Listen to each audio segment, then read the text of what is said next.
body. Yeah, it's like that transition through. Supportive. Yeah, it's like showing me. I'm like, oh, showing me what I can then let go of. Yeah, our bodies are so amazing. This is part of the wild woman. The gift, the gem of the wild woman is she is really embodied. She is almost the epitome of what embodiment, wildly embodied in all her emotions in the whole spectrum, and she doesn't hold back. The wild woman is often a phase too. Like of course, some women can be in the wild woman the whole lives. The wild woman as an archetype can be tapped into whenever we need to let go, whenever we need to anchor our boundaries more deeply, whenever we need to come back home to ourselves and know that we are safe and that there doesn't need to be any shame around our emotions, around expressing our emotions, especially anger. So that's why the wild woman, she is really good with boundaries, and there's different. I think that she's been also in the dark a bit. Like people are scared of her. Society is scared of the wild woman because she's just so free and so expressed, and she's not contained. So because she doesn't actually need to feel safe in a containment doesn't need a container to feel safe. She just she feels safe in all that she is, because she has a connection to something beyond her. And this is why the wild woman, I feel, is a very spiritual. No, I don't think cats can eat chocolate. You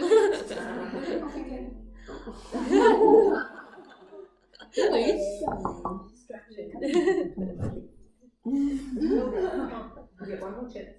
One more chance.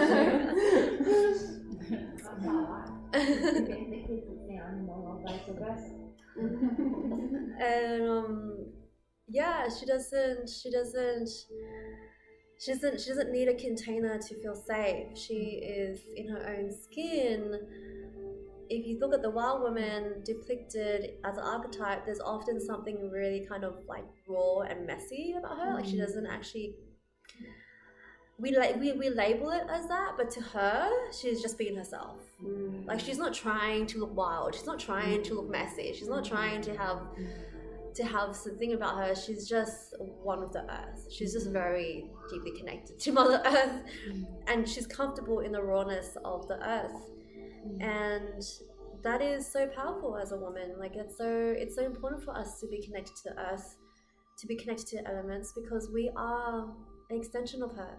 We're an extension of the earth. So when you come back home to yourself and you come back home to your wild woman, there's a level of the capacity to embrace all the emotions increases. It's there.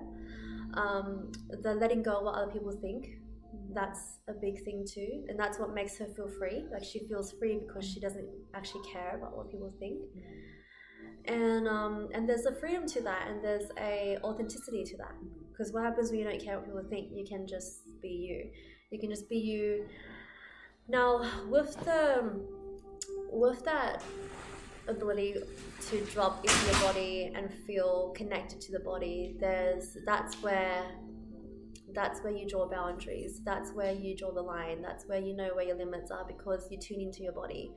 You're tuning in. You're not just listening to your head and comparing yourself to others, or you're actually just listening to what your body is telling you.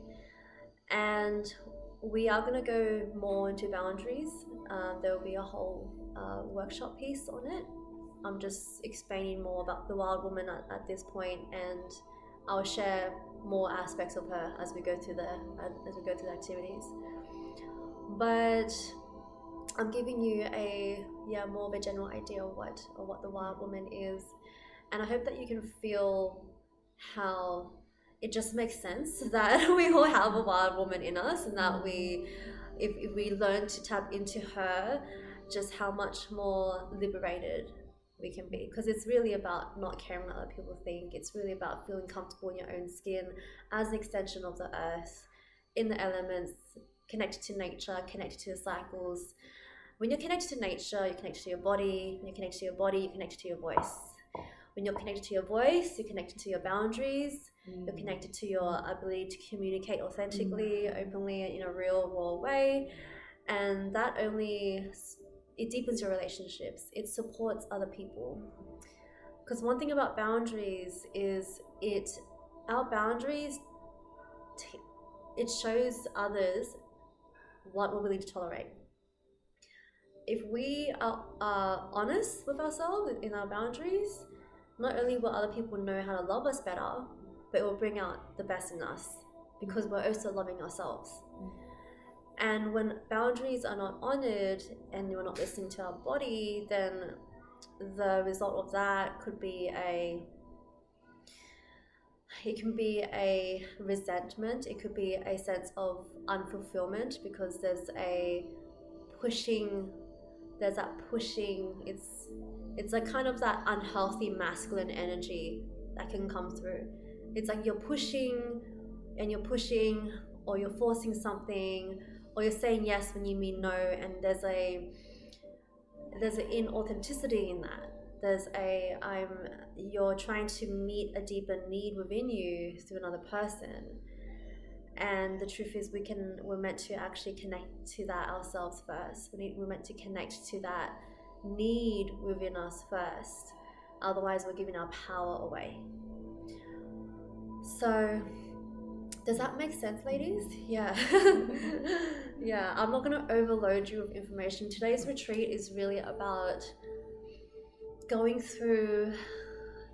we're going to be going into the boundaries. We're going to be doing some exercises to release anger, to get more intimate with our expression of anger, to have an opportunity to release rage, anger in a safe way. And this is a really great practice for you to do at home as well. Someone can hold space for it. You can do it in your own space, but it's really powerful. It's really powerful. Like once you do this a few times and you communicate to yourself and you communicate to your body that this emotion doesn't need to be repressed. This emotion is a part of me. The boundaries you need to set in life become much more clear, because before anger comes, there's frustration, and usually there's frustration, and before frustration is a bit of annoyance, and before annoyance it's a bit of a gut feeling like something's not fully right here. I'm not fully yes to that. What is that? So anger is actually in many cases unnecessary when we are intimate with the body's no. Yeah. And in the process of healing, there's tissues. I'll get you tissues soon.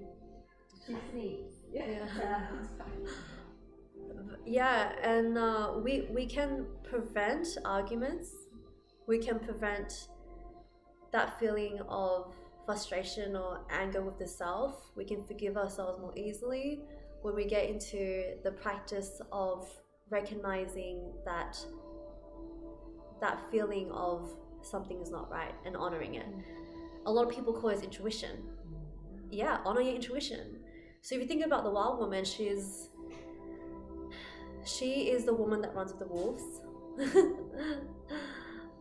I love that saying. There's actually a book called Woman Who Run with the Wolves, and it's literally all about the wild woman archetype and the psychology behind her. Like, you get to understand the psyche of the wild woman through reading different stories. It's very symbolic, it's very deep, and I highly recommend reading that book if you feel like going deeper into just really sinking your teeth into the wild woman. That book is really deep. So where was I up to? I was saying, your relationships, the way you communicate. The woman that runs with the wolves. So the woman that runs with the wolves, one of her powers is her instinct. She's very instinctual. So she listens to her intuition. Her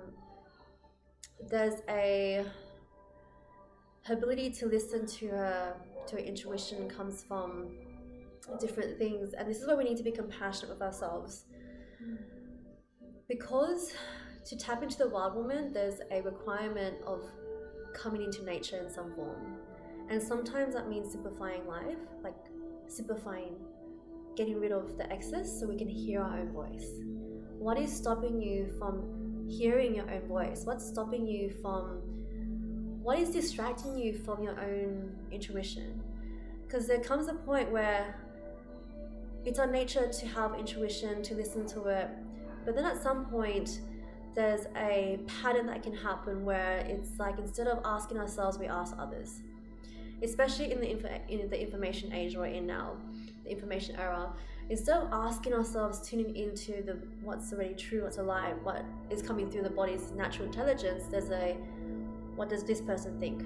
What does that book, that video, blah, blah, blah. And this is where we need to practice coming in first and trusting in the mystery, the intelligent, profound mystery that is our body.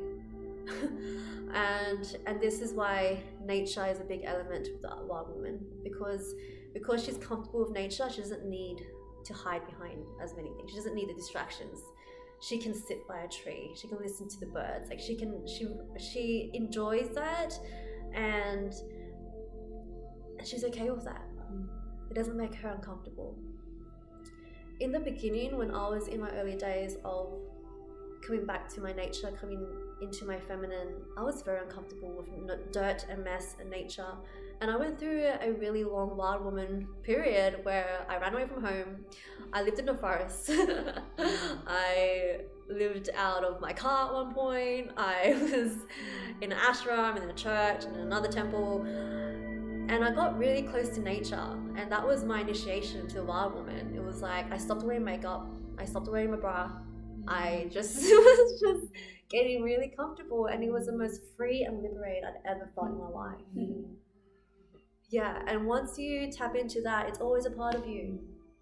And today, if you have never done that before, if you've never done anything that has gotten you that close to nature, you get to play in that today, because there will be a time when we go outside, whether if it's heavy raining, then we won't. But if it's raining a bit, we'll still go outside. We'll get our feet dirty, we'll be around the fire elements, and just getting into that. And that's why I said bring a spare change of clothes, because it's optional for you to be clothed, and it's also optional for you to, you can just get curious.